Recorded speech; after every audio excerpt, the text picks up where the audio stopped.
Ameka karrikako artean eta euskal antzerkiaren fabrika bat da. Lan egiten dugu antzerki, dantza eta zirko arloan.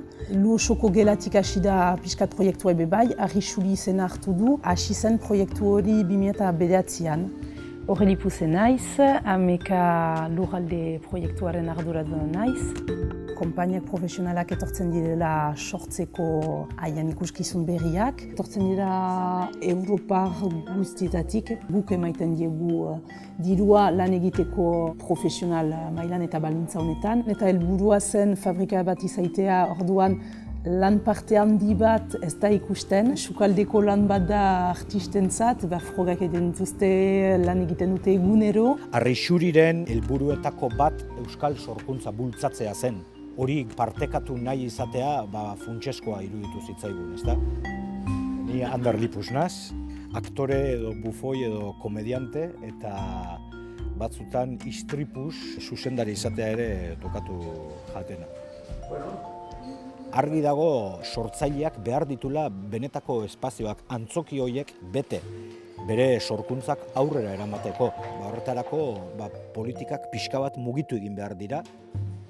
Donostia 2006ekin hasi girenean lana eramaiten konpainiak hautatzeko eta laguntzeko sorkuntzan. Aurkitzen dugu txune bat badela ere iparraldean oraindik badira programatzaileak euskal antzerkerako, baina nahiko ez daude, orduan entzatzen gira bultzatzen hori.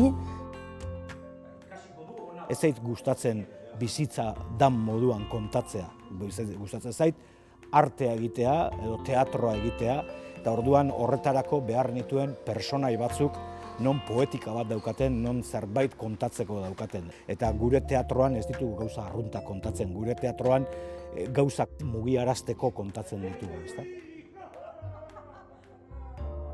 Argi neukan Jon Gerediagakin lan egin nahi nuela, beste bide barri batzuk irekiz, abiatu naiz historia personal batetik, niri gertatu zitzaidan kanpotar batekin maitemintzea eta kanpotar hori ekartzeko izugarrizko oztopoak eta arazoak izan nituen. Ez nuen nahi jarri inmigrantearen figura protagonista bezala.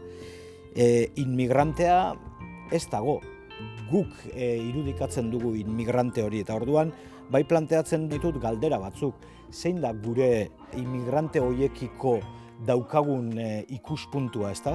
Zerk egiten du Siriatik datozen hoiei batzuek pelutxesko osito bat erregalatzea eta beste batzuei murru bat jartzea, ezta?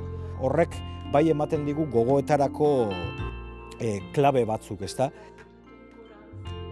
Gazte estenak sinisti zuen guk genuen proiektuan, hasieratik, eskua eman, da esan hemen daukazu espazio bat, gainera nire ustez guk egiten dugun antzerkiaren dako oso aproposa dena, baita ere neurrian eta baita ere aforoan adibidez, oso gustora gaude, da espero dugu gutxika jarraitzea publikoa betetzen, gainera euskaraz.